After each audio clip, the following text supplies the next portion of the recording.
Hi, everyone, and welcome to another edition of Unstoppable Mindset. Today, we get to talk with someone who I met through our own Sheldon Lewis at Accessibility, and this gentleman's name is Wolfborn. That's it, Wolfborn, but that's not what he started with originally. He actually started with Randal Newton-John, or actually Randal Born Newton-John, and changed it to Wolfborn, and we're going to get into all of that because it's a fascinating story, one you should hear. And I know he's got a lot of insights that he will bring to us about nature and a lot of things I think that will be fun to talk about. So, Wolf, welcome to Unstoppable Mindset. Thank you, Michael. It's a pleasure to be here. I'm looking forward to the chat. And if you can't tell, Wolfborn is, with an accent like that, Australian. Yes, you can never hear your own accent, can you? But I'm sure it's pretty strong for you in the States. Yeah, which is no problem. Well, why don't you start and tell us something about the early Wolfborn, or at that time it would have probably been the earlier Randal. Yeah. I'm born here in the south of Australia, so in Victoria, which is down south in a southeastern part of Australia. And I lived in Melbourne, which is one of the bigger cities in Melbourne. And I think I had a very peaceful childhood. I don't think it was anything particularly traumatic about it.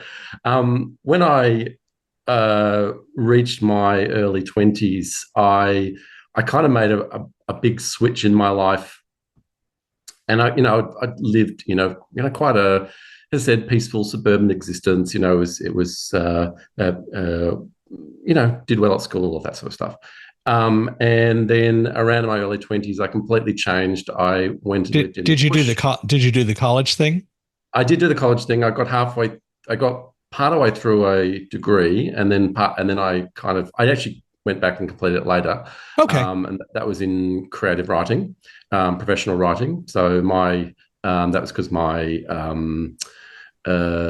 grandfather was a writer. My aunt was a journalist. Like, there's just writing in the family, and I still write a lot. But I gave it up, and I didn't give up my creative side, but I gave up kind of the study and and went out and lived quite a wild existence in the bush as an artist, and doing just completely threw out, I think, what I would the sort of more stable existence that I've been living, and that I did that for a number of years, and then still shifted back into being, as one does, shifted back into realizing you got to settle down at some point, and then moved into first into counselling, and then quickly into management, and up into executive management in mental health and disability. So a lot of my career has been in the management side, but I kind of feel like my life has sort of had a number of acts to it, if you think of it like a play. And that part of my life of living that in the bush was kind of like one act, and then I moved into a very different act of being in a sort of corporate, yes, not for profit, corporate existence. And then now I'm shifting back and trying to sort of balance those two up in my life. Well, certainly you are a creative person, and you come by it honestly, since your aunt was Olivia Newton-John. Yep. And one of my favorite people. Love to listen to her singing and watch movies and so on. But you come by creativity and doing these kinds of things honestly. So you spent time, I think, doing some things in the theater or associating with it. Yeah, I did. I've done quite a lot of performances, and I wrote a lot of music. I used to, and I say used to because I don't necessarily do as much of this now, but I would, a lot of my work in terms of being an artist was actually mask making. So I would work with a whole range of different masks, which is kind of a nice interface between fine art and performance So it kind of crossed over those two. So I make masks in a whole lot of different ways as well. So I dabbled in a whole lot of different types of creativity. I'm certainly not like one type of thing, but I definitely have that creative spirit. And yes, I do think that was in the genetics with Olivia. Certainly, that was something I think a lot of my family have a creative bent. So, what were the masks for? Who were they for? People to use on the stage or something? Or yes. So people would use on the stage. I also did some just masks. Like I did political satire masks, made masks for the politicians, and then people would wear those. It's kind of like, for whatever reason, they wanted to, maybe they wanted to make fun of the politicians, I think. But then, also just fine art ones that people could just observe as a piece of art as well, just for pure beauty of, because they are, it's the face is obviously a infinitely variable thing, and you can make many different types of creations through the face. So it's infinitely fascinating. Reminds me, all of a sudden, what comes to mind is I don't know whether you ever used to watch the U.S. television show The Twilight Zone.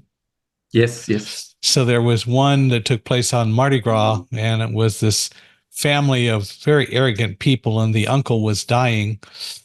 And on Mardi Gras night, and the night he died, he told everyone they had to put on masks.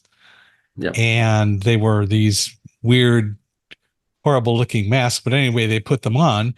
What they didn't know is that when they took the masks off, their faces had churned to be the representation of what was in the mask. So it was kind of interesting.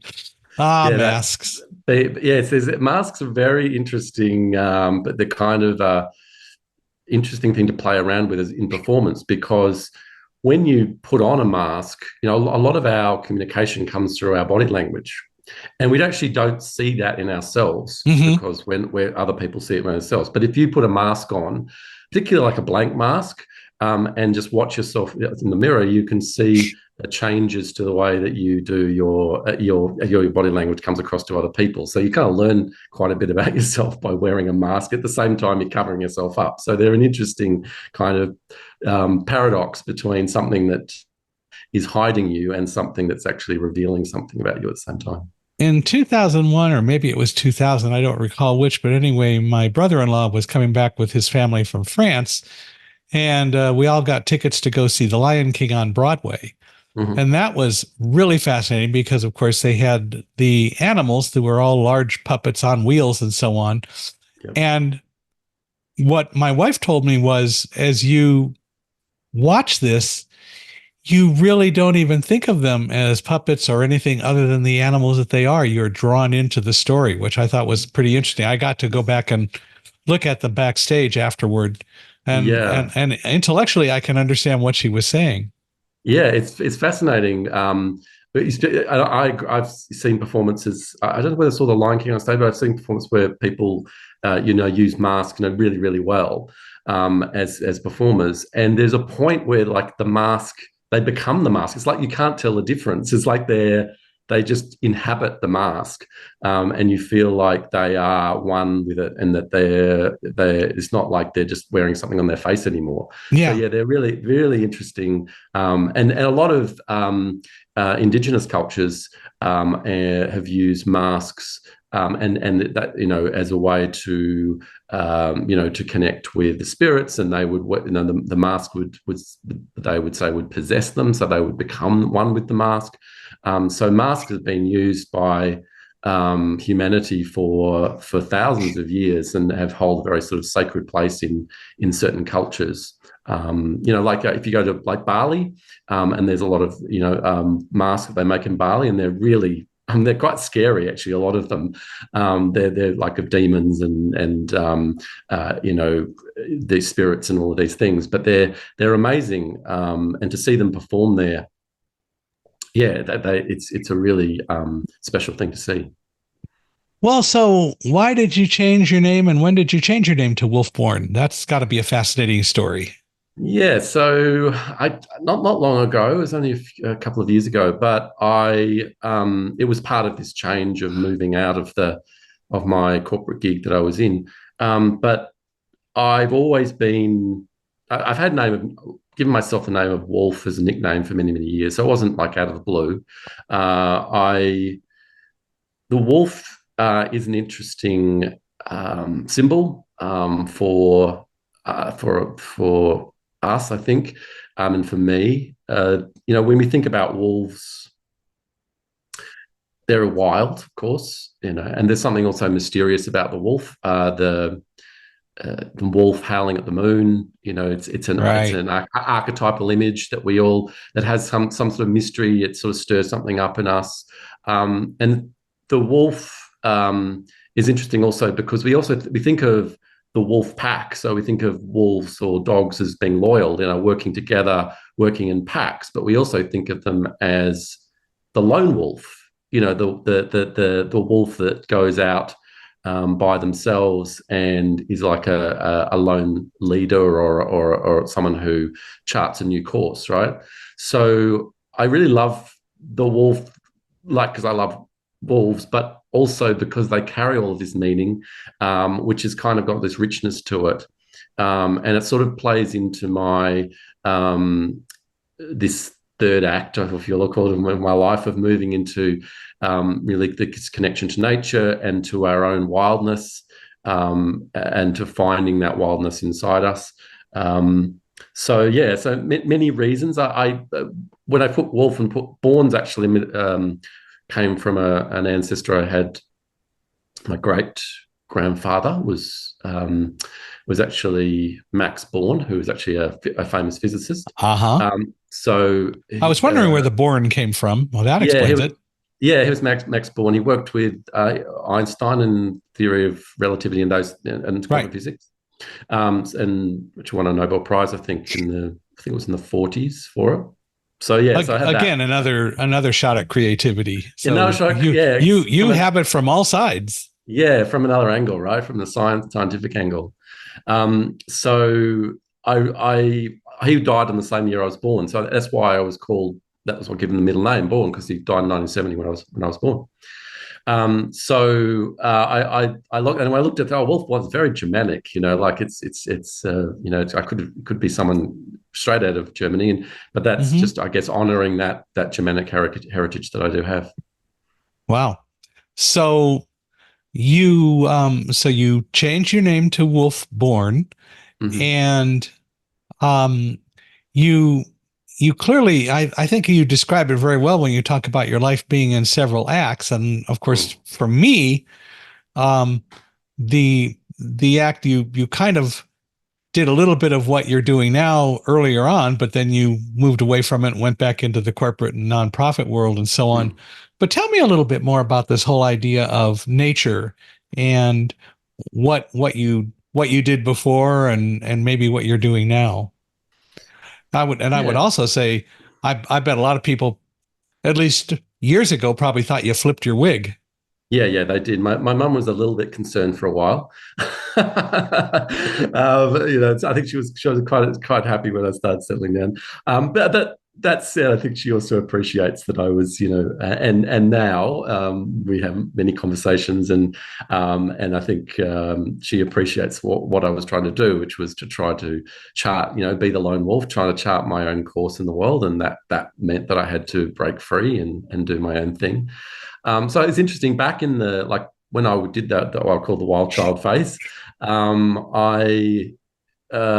environmental awareness was, it was pretty fringe back then. I mean, of course, there was talk of climate change and there was talk of environmental destruction, but it wasn't like forefront in people's minds like it is now. So no, it was talk, as you said. It was talk. Yeah. It was like, and of course, that you get the the sort of prerogative term of being a tree hugger. Like you're just, you're a hippie and you really don't know what you're talking about, and you're just breaking free because you just don't want to deal with the world. And look, in some ways, maybe that's true, but and that now 30 years on, 20 whatever, I kind of feel a little bit vindicated, as in those things that I was talking and wanting to respond to, which was about, yes, it was about creativity and about finding my own self, but it was more than that. Also, it was around about a connection with nature and feeling that, firstly, that we have disconnected from nature in a lot of ways. The West has, anyway, and that that there's a lot of power and a lot of wisdom that we can learn by being in nature. So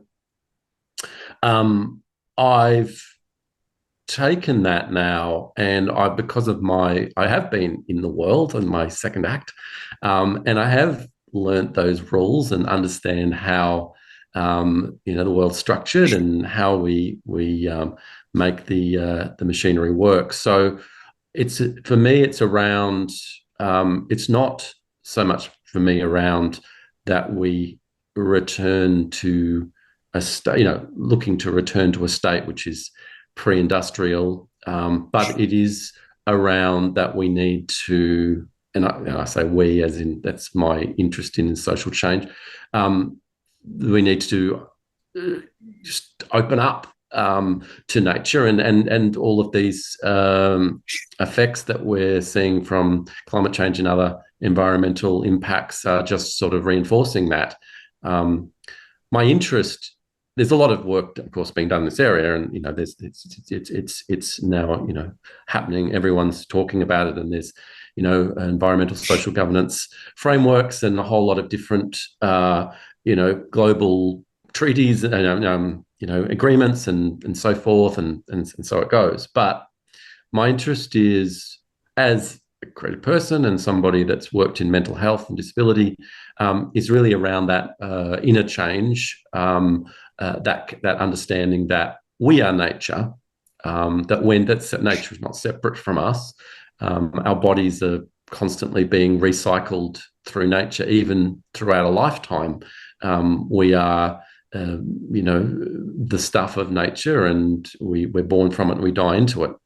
So it's about, for me, it's around trying to look at that, and also look at that now that I've had the experience of working in systems, about how that might be translated into systems, or into what I say, the corporate world, or into the capitalist world. So that's kind of my bent on it. I get a lot of joy from being in nature, and I live on a fairly large number of acres, and I'm very much attune myself as much as I can to nature on a daily basis. But for me, it's not about everyone has to live in nature or everyone has to be hugging trees. It's around what's that nature inside of us, and how are we connected to that. So that's kind of where what I'm interested in, and sort of changing people's consciousness around that, which is, it's a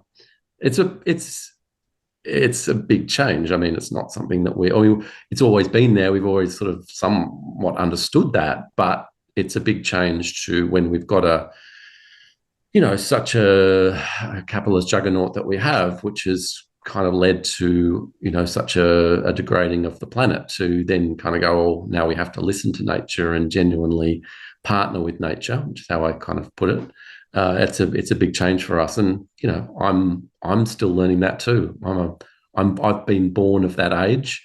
I'm not in any way like completely outside of the system in any way, but I'm learning how to do that, find that balance more myself, and talk to other people about that as well. You're learning to listen to yourself. You're learning to listen to what's around you, and you're trying to find ways to meld all that together.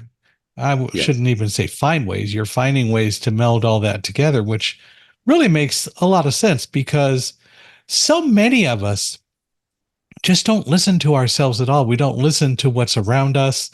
Mhm. We choose to ignore things, and if we can't see it, it isn't real. If Yeah. we can't taste it, it isn't real, even though we could probably taste it more and see it more if we looked. But yeah, I hear what you're saying, and it's pretty fascinating. Well, what did you do in the mental health and disabilities world that helped you now that you're out of the nonprofit world and so on, but you spend time Mm. dealing with disabilities and mental health and Mm. so on? I'd love to learn about that. Yeah, so I worked. I started as a counsellor. I was actually telephone and online counselling was primarily what I did, um, and um, and that was dealing with really high people in very high distress. So I was working on like suicide lines, veterans lines, so veterans from war, uh, people with mental health, range of mental health issues, and had it on a men's line, which was for men with relationship Mm, breakdown. So really high distress, people in high distress who would call in, at any time of the day. Was 24/7, so I was calling any time of the day or night.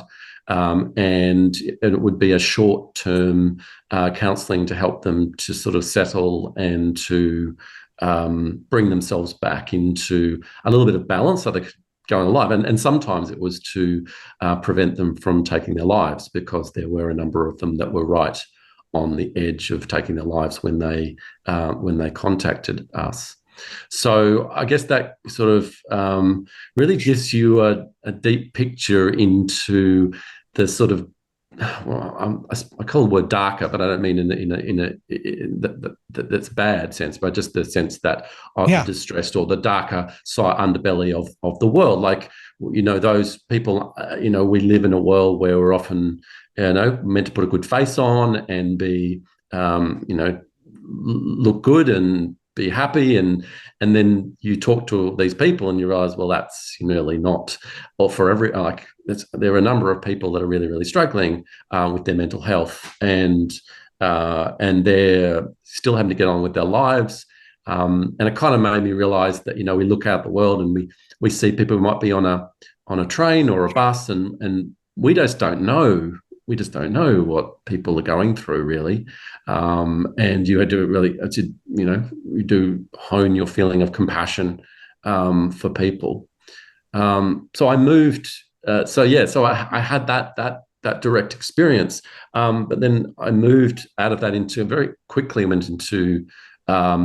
And when I moved out, did it for a number of years. But when I moved out, I very quickly moved up into executive management, so up to top tiers of management. And it's such a different world. Like, it's a world of numbers and funding and regulations and all of these things. But I stayed. I never moved out of the not-profit because I believed that what I was doing by running these organisations was the underpinning of the work. Like, if the organisations weren't there, well, then the counsellors or the support workers wouldn't be able to do their job. So I still have a lot of belief in those organisations. I just believe that they unfortunately they've got caught up in a corporate. The bad.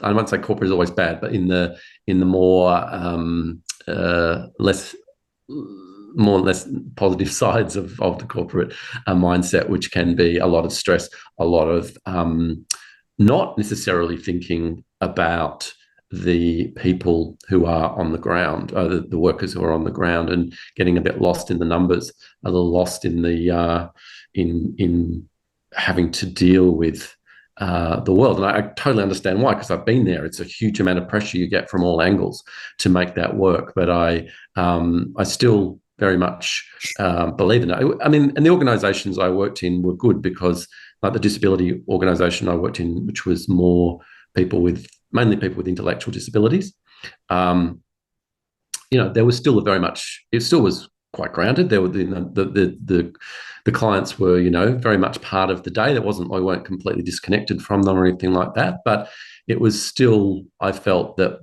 it ran the risk of losing touch with Yeah. the core of it, what the work. Well, one of the questions that comes to mind is dealing with people with intellectual or developmental disabilities and so Hmm. on. Um, I think again, it goes back to a stereotype. Most people think, well, they really just don't have it. They're not maybe that bright or whatever. Hmm. Um, but it seems to me that in reality, especially if they get the opportunity to interact, they're just as much as involved as anyone else. Absolutely. Yeah. And the thing about I just found delightful about people with intellectual disability that they carry with them, if and this is if they're in if they are well supported. If they're not well supported, they can be very difficult for them. But if they're well supported, they are very joyful people. Like it's like they have a natural uh, open heart. Like they're not necessarily as jaded or as closed down as a lot of people without um, yeah, an intellectual disability or Yeah. developmental disability. And so I think we have a lot to learn from people with those disabilities, because they see the world in a different way. They respond to people, and there is this some would say a vulnerability, but also that comes with a great deal of open-heartedness. So yeah, it was a real joy to work with them. It's challenging a lot of times because the Sure. way they communicate, and they're like people, for instance, with high-end autism, can be very, very easily triggered, like very, very, very, very sensitive to the slightest changes, and can get very upset very quickly, Right. and it can be really challenging. So it's not a walk in the park in any way. It's not like it's all always easy for them in any way, but that there is that underlying feeling that you get from them, that they really are beautiful people, and that was something that was something that I think I'm really privileged, because a lot of people don't get to experience that. They do see those people as like, oh, I don't know how to deal with them. They're all a little bit too difficult to handle, kind of thing. And it's like, not really, not when you get to Mm-mm. know them. You just have to get to know them well. I did a speech once at some sort of a nursing function. It's been a long time. And another person was there who also was giving a talk after mine. And she said she was autistic. She was on the autism scale. And she said if there were ever a really loud noise, she couldn't help it, but she would react. Yeah, Well, about a third of the way through the talk, for some reason, the PA system just had this huge amount of feedback. And of course, she reacted. yeah, For me, it was I had never heard of that sort of situation happening until she explained it. Then it was, I don't want to say fascinating to see, but it was interesting to see that she did react, but very quickly she came back and she continued to do the rest of her speech. But yeah, yeah, we all have challenges and we all have gifts, and it's just so unfortunate that all too often we decide that we're going to decide why we're better than everybody else. And it's one of the reasons I yeah, react so strongly yeah, to the concept of visually impaired, because visually I'm not different because I'm blind. And yeah. certainly I shouldn't be viewed as being impaired. But the experts in the field created that term. And it's Hmm, such a disservice to blind people rather than saying hmm, blind and low vision, hmm. um, which completely takes impaired out of the equation. And I mean, yeah, I had a friend. I had a friend of mine who was blind, and um, he was the most amazing mechanic, incredible mechanic, and he would do it entirely by touch and sound. And he was really, really well respected, and basically did some things that other mechanics couldn't do, well, because he yeah. had to hone his other senses. So it's kind of like, yeah. So one sense is affected, but then you that means you heighten your other abilities. So it's sort of like, yeah, swings and roundabouts in some ways. I mean, But I think you say it the right yeah. way, because it isn't that it's an automatic process. You have to hone those skills. Mm, mm, And, just because you lose eyesight, it doesn't mean that your hearing and other senses are better unless you work at it. But the reality is that people who do work at yeah, it, like your friend, the mechanic, I know yeah, there's a winemaker in New Zealand, and I think there's one in Australia as well. There are some chemists here in the United States and elsewhere.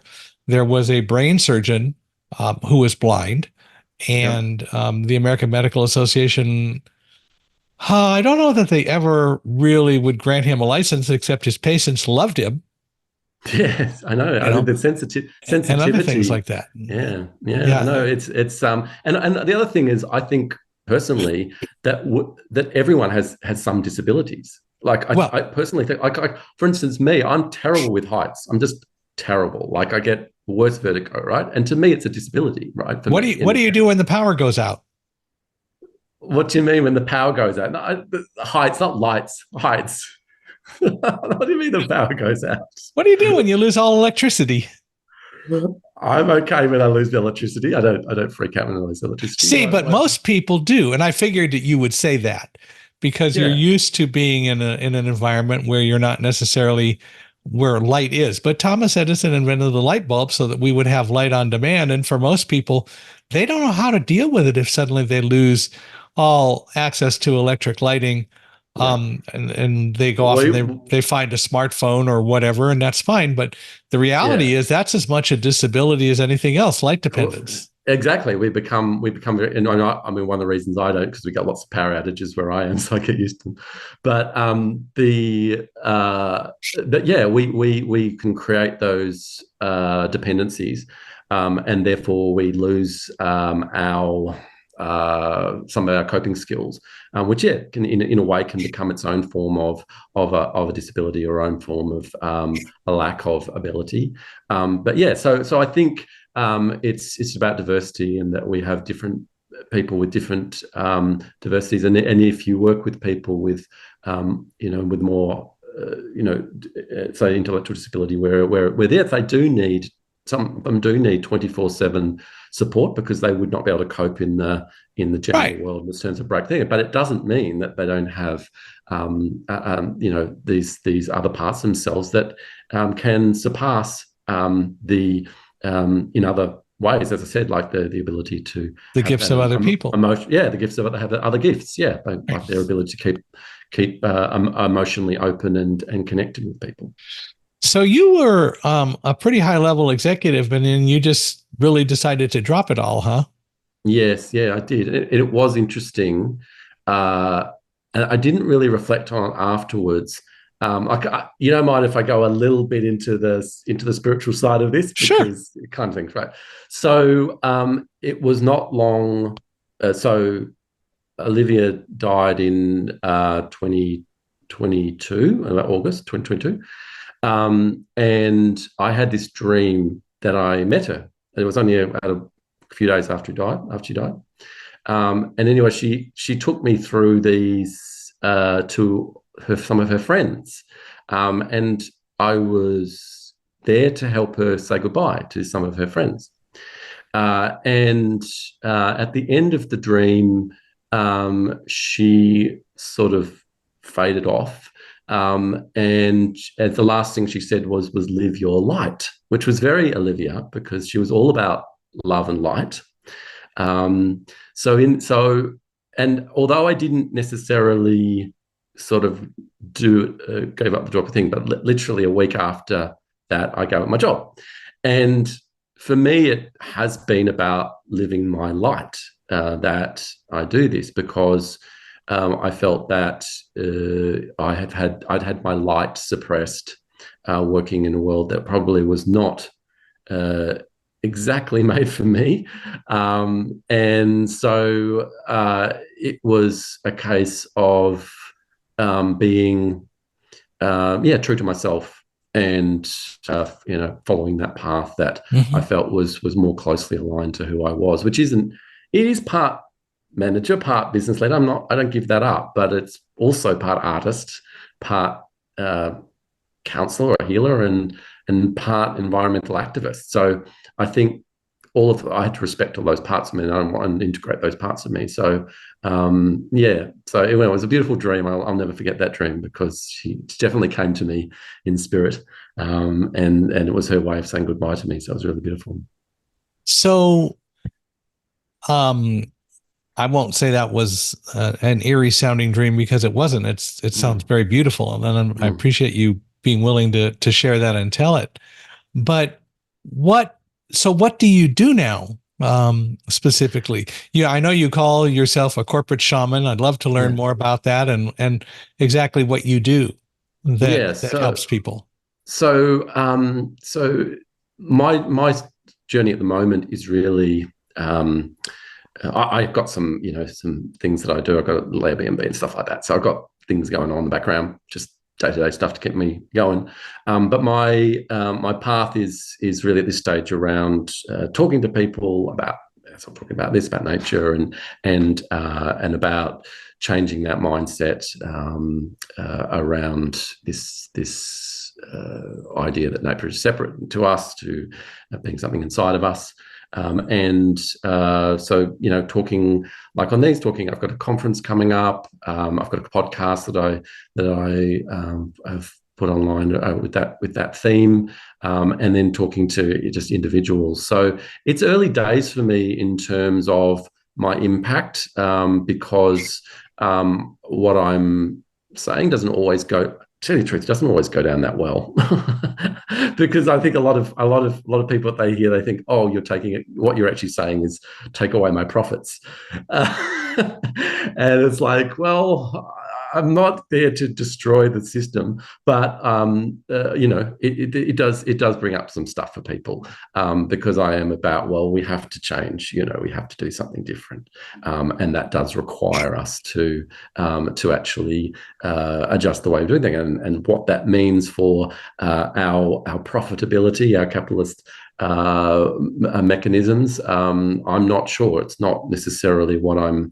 on about. I'm not there to destroy everything, but yeah. So at the moment, this is what I'm doing. I'm talking to people, putting information out there, and yeah, my longer vision is working a little bit more hands on in organisations, um, to more work directly with people, because a lot of my work that I do, and I do also work with individuals, with not so much in that corporate space, but more just in a personal development space around connecting with nature. And what a lot of the work that I do is not verbal. In other words, it's working with things like sound, connecting with nature directly, working with ritual, or like a ritual theatre, or ways of connecting, which are to do with symbolic ways of operating. So that's kind of where my because that brings in my artistic side, right? That brings in that Yeah. side of me that works in outside of the realm of language, and in about the body, about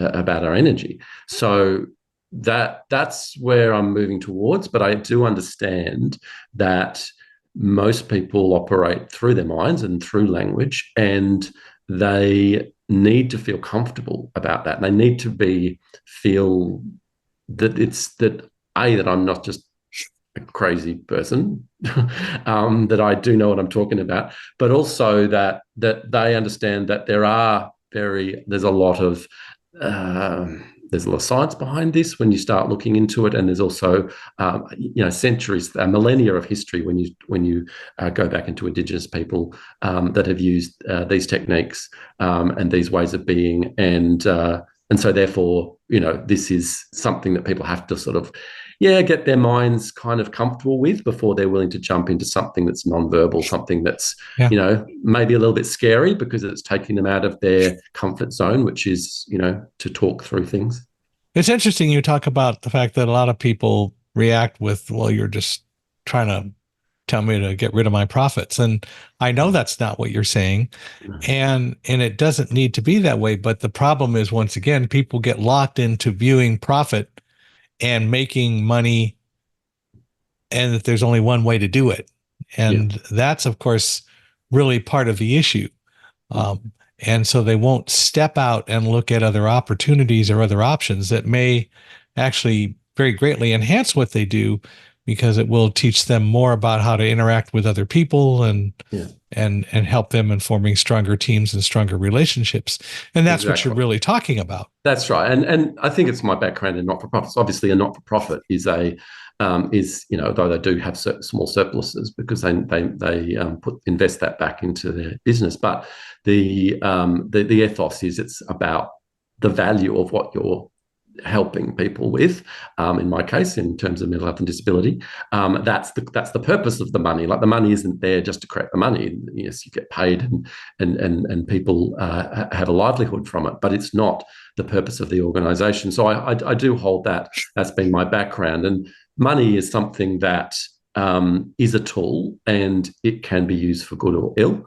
Yep. And it's about, the problem for us is that it's such a runaway train in our society, that how do we actually sort of rein it in so that it doesn't become the force that destroys the planet and destroys the society. So it's working money is a very tricky thing, because Yeah. we hold a lot of beliefs about it, and there's a lot of it's very easy for it to get out of to take away from the core essence of money is value. It's value that we're talking about, and that's why people spend money, because they get value out of something. And if that value is channeled in the right way, yes, money can be used for good purposes, and that money's not going away, so we have to embrace it anyway. So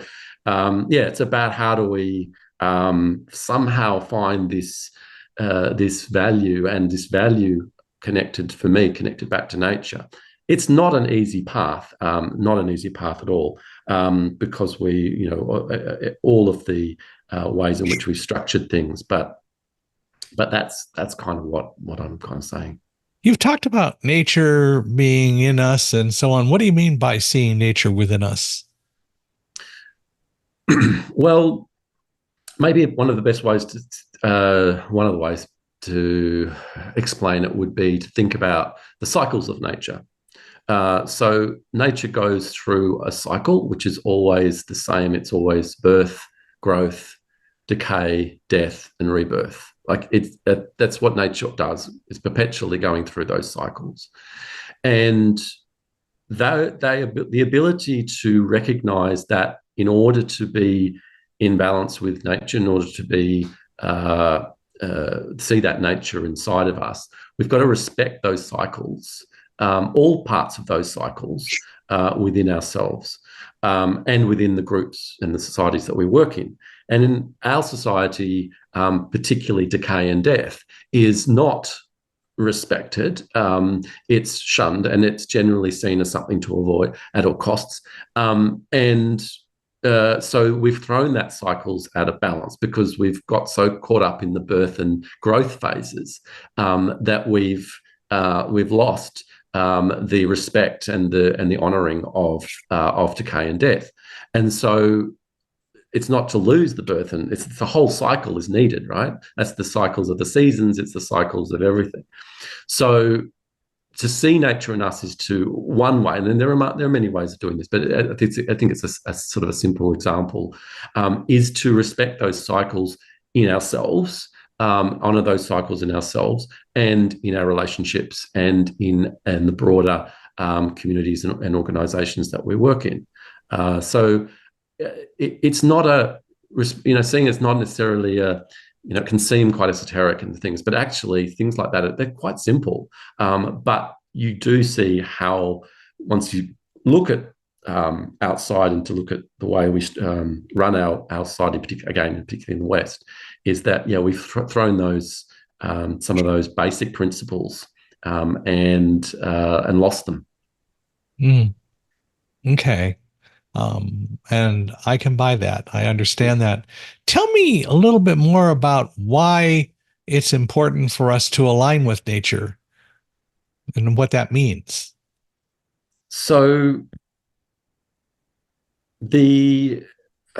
so I mean, the obvious example here is climate change, right? Because we're seeing that as impacting us globally. It's affecting all of us, right? So one of the things that there's a lot of practical stuff going on, a lot of work going on in the field to make the practical changes, and that's all necessary. But I think often what's forgotten is that it's the mindset, it's the underlying way in which we live that has been the precursor to this whole issue. And the way that I see that is that we're overheated, and this is, it's not just my ideas. It's many people talk about this, but we're overheated in all aspects of our life, and that's speed, it's stress, it's overconsumption, it's working too hard, it's heat, it's heat in the body, and it translates into heat in the body. A lot of people have chronic inflammation in their body. It's translating into actual health issues for people. We look at this issue outside of ourselves and say, oh, this climate change, it's something we need to fix and something outside. But aligning with nature is actually saying, okay, that's in us too. That's in me. That inflammation, that heat, that overconsumption, that not allowing things to settle, not allowing things to rest, not allowing things to take their time and to regrow and to let things emerge in their own time, which is what nature does. That helps us. But it also is the mindset that can help us to change some of these seemingly unfixable problems, because you can't. There's often that thing about you need to fight fire with fire. Not in this case. You need to fight fire with water, and water is symbolically it's cool. It's about cooling everything down, and that's slowing things down, cooling things down, taking a breath, letting things settle, and not rushing into the next. Mm-hmm. And that's what nature does. Nature goes through its cycles of heat, but it also goes through its cycles of cool. And if we align with that, then we can actually help our own health, mental and physical health. And we can also work with other people in a much more generous way, in a much more compassionate way, because we're not rushing from the next thing to the next thing. So that's kind of one of the fundamental kind of principles that I have around aligning with nature, because it's something we can see outside of ourselves, but it's also something we can see inside of ourselves as well. Yeah. Well, and the reality is that I hear all the time, I don't have time to even take a few minutes just to think about the day. And I urge people to do self-analysis, internal analysis at the end of the day, and possibly at the beginning, and say, take the time to look at what happened today, what worked, what didn't work. As I don't like failure. I don't think that's a good term. Yeah. But things don't work all the time. And maybe we didn't listen to a nudge that would have helped us, but things work and they don't work. And we don't take the time to analyze what goes on. And even the things that work well, could we do them better? Yeah. People won't take the time to do that. And that is as much slowing down as anything else. The reality is, from my position and my view, is we can't afford, double negative, not to take the time. We should take the time, because we're the ones that have to teach ourselves how to do things. We're going to be our own best teachers. We always will be. Yeah. And so, that's classic. Yeah, the perfect way of slowing down is to actually, rather than do more stuff, or have that glass of alcohol at the end of the day, or rush out and party or something, because you're stressed and you need to de-stress. It's a thing. Just add more action, add more heat into the situation. Yeah, to reflect, to analyze requires you to slow down, requires you to actually unpick your thoughts and to go, okay, well, and look at what happened and sort of take the time. And it is a lot about time. And people are so scared that if they stop, that everything's going to fall apart. And of course, what we're realizing is that if we just keep going, that's the precursor. That's the burnout. That's where things, when you just keep going, it's when you can actually find time to to, as you said, to analyze or to slow down or to meditate or whatever it is, that that things are going to going to start to right themselves a bit more in terms of balance. Well, and it's really so crucial to do. I know my wife passed away in November of 2022. We were married 40 years, and there are a number of times during the day that I'll just sit or I'll do stuff, but I don't need to have the TV on. We usually had the TV or the radio or something on, and I still like to have it on, but I can just as easily not have it on, have some silence, and take time to meditate. And I've always liked to meditate anyway, but to meditate and ponder. And there's a lot of value in doing that. And so for me, I've learned, especially since she's passed, because now it is just me, the value of doing that. Yeah. I mean, it's very easy. There's so much out there that can distract us. And it's so easy. You've got the phones and social media and TVs and everything else. And it's so easy. And I find myself, sometimes I drop into social media and think, what am I doing? I don't need this. It's not helping me at all. And I'll just have to okay, stop, just turn it off and just you do not need more stimulus. But it's really easy to thing. And so, and particularly when we're processing, as you said, a loss, that's also really important to take the time to feel it and to be with that, even if it's not always easy. But it's something that it's deceptively simple, but it's also really easy to fall out of that as well. Just get lost in.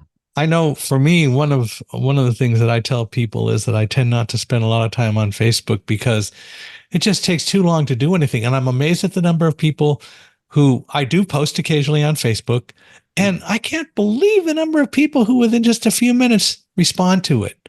Yeah. Are they just sitting there waiting for something to show up, or gee, there are other things in the world to do. But I'm with you. I'm not a huge fan of those feeds because they just don't seem to go anywhere for me. They just seem to be I post when I've got something meaningful that I want to put up, about, I put up some posts about the new book that we're going to be publishing in August, or, I'll do other things, and I may comment on a few things, but, if I spend 10 minutes a day on Facebook, that's a lot. Yeah. It's volitional. What I meant is that the feed. The feed of people's responses, because you put up something and there's this whole this supposed conversation that goes on, but when you read it, it's just disconnected. Yeah, it is. Doesn't go anywhere. No one comes to any conclusion. No one actually says, "I think we've now solved. I think we're now agreeing with that." No, never, ever says, "I think we all agree," because no one ever agrees. Well, as a speaker, I do send out a lot of letters and proposals, or respond to proposals and so on. But if there is ever a phone number that anyone leaves, I will call it, because I think that it's so much more relevant to have a conversation, and get to know them, and they get to know me. Whether it leads anywhere is another story, and actually many times it does. But I think that there is so much more value in true connectionalism, and you don't get that from email or social media, no matter what anyone says. I learned that very quickly as in a manager. Is my rule was, if the email went more than a couple of lines, pick up the phone. Yeah. Because as soon as you try to explain something complex in an email, like you try to sort of, there's a couple of points, or you need to kind of have some nuance to it, it just gets lost in translation, and inevitably you can email back going, "But I didn't," and it's just call me, or meet me face to face, and let's just talk this through. And it was, email is fine for very transactional things, but it gets so overused. Yeah, it does. What is this thing you talk about called regenerative business?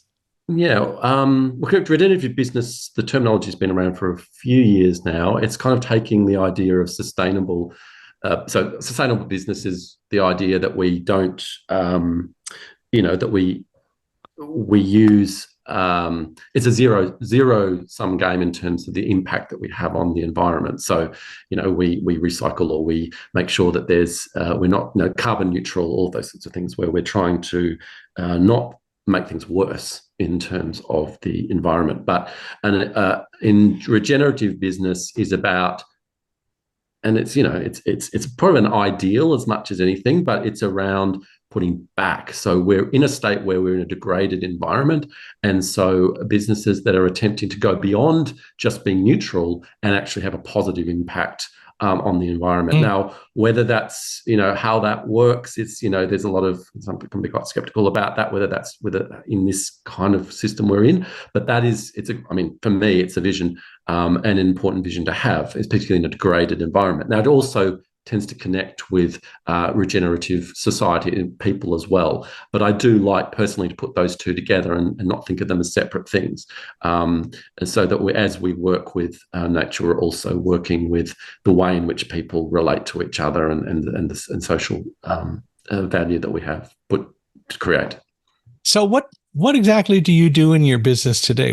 How are you helping people, or what do you do? And love to hear a story about something that you've done, some success story or something like that. Yeah. I said my work at the moment is really around sort of communicating this work and being able to work with people around changing their mindset. Look, I'm not going to give you. I'll give you a story that's around connecting with nature, because for me that's Great. what it's all about. Perfect. Right? Perfect. And I was doing some work with a guy on my property, because I have clients come out to my property, and we work on I've got 9 acres, so I've got a nice sort of. Hey, you've got some space. I've got some space, and I've got a beautiful old eucalypt tree near my house. It would be several hundred years old, really beautiful old tree. And we were doing some work around connecting with nature and helping him to listen and observe and to bring his energy into nature. And we're just sort of finishing up. And I hadn't sort of mentioned the tree. It was just in front of this big tree, and I was just mentioning this tree, and sort of literally as I pointed up and said, here's this, called grandmother tree, and as I did these two kookaburras. Kookaburras? Do you know kookaburras? Yeah, I know. Laughing kookaburras. Yeah, it's a very iconic Australian animal, right? Yes. And amazing birds. They're anyway. These two kookaburras fly up onto the branch of this tree and just burst into laughter, burst into their song, and then just fly off again. And it was like, there you go. There's nature responding to you. If you acknowledge nature, she'll respond back to you. It was such an amazing moment, because it was like, wow, that was just like so incredible for nature to do. And like, you can't control it. Like, I did it with another person, it may not happen, but it was like, that's the sort of magic I love. And that feeling when you really feel like nature is communicating, and you're communicating two ways, it's heartwarming. Several years ago, I got my wife for a Valentine's Day present, and Valentine's Day was also her birthday, so she got a double whammy, a Gabara daisy. And then recently, the person who works for me, Josie, found some others, and so we've now got a bigger Gabara daisy collection, and they're actually plants, not just flowers. Yeah. And I water them every week, and I talk to them, and I am sure that I've read enough about such things that I know that they sense thought patterns and whether I'm thinking good things about them or not. And I always like to talk with them and think and do think good things about them, because I really value having them in the house. Yeah, they're friends. They're friends. They are. They are. Yeah. And it's kind of cool. It is. It's and the more that we connect with nature as a friend, like genuinely as a friend, just the more that nature will give back to us. Like nature is very generous when we actually give and we give ourselves and give our hearts to nature. So yeah, it's a magical thing when we find that connection. There are a lot of negative things going on around nature and all right now. We talked about climate change, and people are all over the place on that and politicizing it. And there's so many other things happening. Where do you see hope? A few areas. The fact that so it seems negative, but I think there's a real positive underneath it. The fact that so many people are sort of what we call eco anxiety or ecological anxiety, or ecological grief is a real thing for people. And the fact that so many people are feeling like it's not just like, oh, well, yeah, it's just a practical problem we've got to deal with, let's just get on with it, whatever. People are really feeling that. Sure, it's politicized and some people aren't, but there is a good swathe of people that are. And it's growing. And that means people care. That means people care. The fact they're feeling those things means they care, and they care really, really deeply. And so, although it's not pleasant, and although it hurts people to feel those feelings, it's a really good sign that people actually that matters, and therefore they're going to want to make change. I think also another thing is the increased awareness of Indigenous peoples around the planet. I mean, that is slow in some areas, but it is growing, and that movement around respecting Indigenous people is only a good thing because they bring all that wisdom around nature and understanding a lot of the things that we've lost by separating ourselves from nature. So I think that's a really positive sign, and I think also on the practical side that there's a huge amount of inventiveness, technological inventiveness around different ways of constantly seeing a new invention around whatever it is, planting trees or decarbonizing or water or whatever it is, and so I think that there's an enormous amount of inventiveness and creativity going into this problem. So I think that's also really positive. Our president, Joe Biden, over the last couple of weeks, I think I've got the date right, but wants all fossil fuel vehicle sales of new vehicles to end by 2030 or 2035. Now, I'm sure there are going to be lots of folks who will continue to deal with causing a lot of grief over that, even though what Biden would say is it's really necessary to try to bring the environment a little bit more back in line with what it should be. But again, it's a political thing.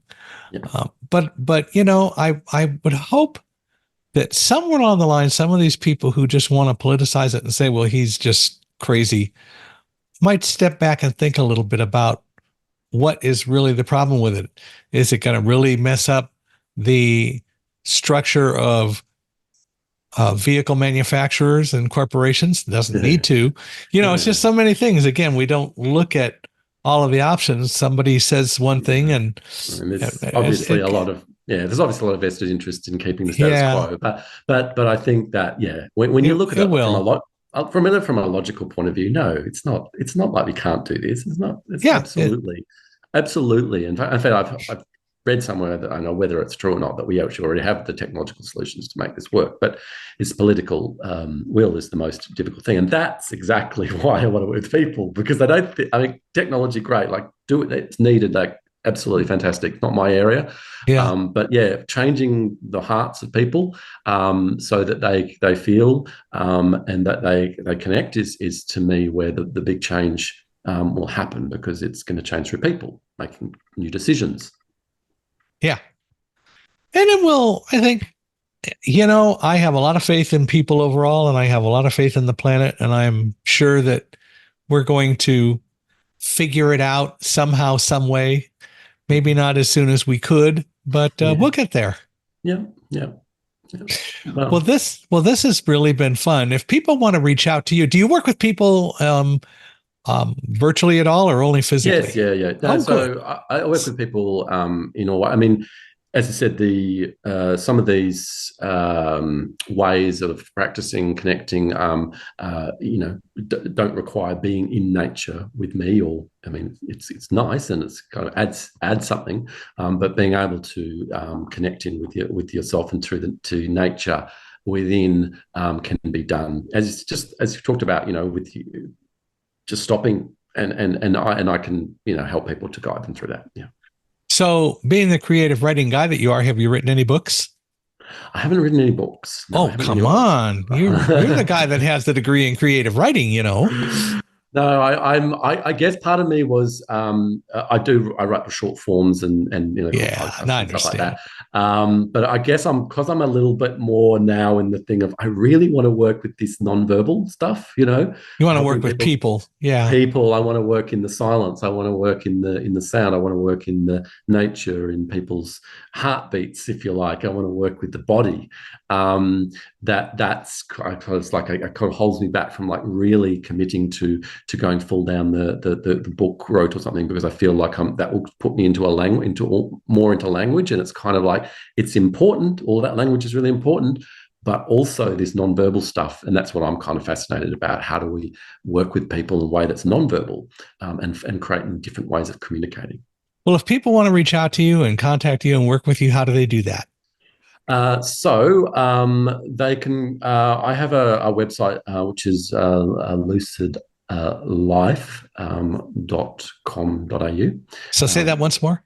Lucid Life, Lucid Life. Lucid, yes. LUCID Life. ID Life, yes. Dot com. .com.au, because Dot obviously I'm in au. Okay, in Australia, yeah. right. Or I've got an email, which is lucidlifeaus@gmail.com. So Oz AUS for Australia. Lucid Life Oz at Lucid gmail.com. Life So Australia. those probably the two easiest ways to connect with me. Well, I hope people will do it. This has absolutely been fun, informative, and inspiring in so many ways. And Wolf, I want to thank you for being here. And I want to thank all of you for listening. I hope you've enjoyed this and found it interesting, and that you can see your way clear to think about in a very positive way some of the things that Wolf Bourne has talked about today. It's been a pleasure, Michael. It's been fun. If you'd like to reach out to me, folks, please feel free to do so. You can email me at michaelhi@accessibi.com. That's michaelhi @accessibi.com. And I think, as I mentioned at the very beginning, Wolf, we met through Sheldon Lewis at Accessibi. We did, yes. And so you've done some things with Accessibi in the past, I guess. Yes, yeah, we connected through the disability, because I was working in disability, so we connected there. That's cool. You're also welcome to go to my podcast page, www.michaelhingson.com/podcast. And Michael Hingson is spelled MICHAELHINGSON, just like it sounds. Anyway, michaelhingson.com/podcast. Wherever you're listening, I would really appreciate it if you could give us a 5-star rating. We value your ratings and your thoughts, and value your input. And Wolf, for you and for everyone out there, if you know of anyone else who you think we ought to have as a guest on Unstoppable Mindset, please reach out, let us know, introduce us. We're always looking for more fun and fascinating people to have. So with that, I want to thank you once again, Wolf, for being on Unstoppable Mindset with us. This has been fun. Thank you, Michael. As I said, it's been a pleasure, and it's delightful talking about with someone who we just bounce off each other. The hour has flown by. It really has. It's gone right by. But I really appreciate you being here. Thank you.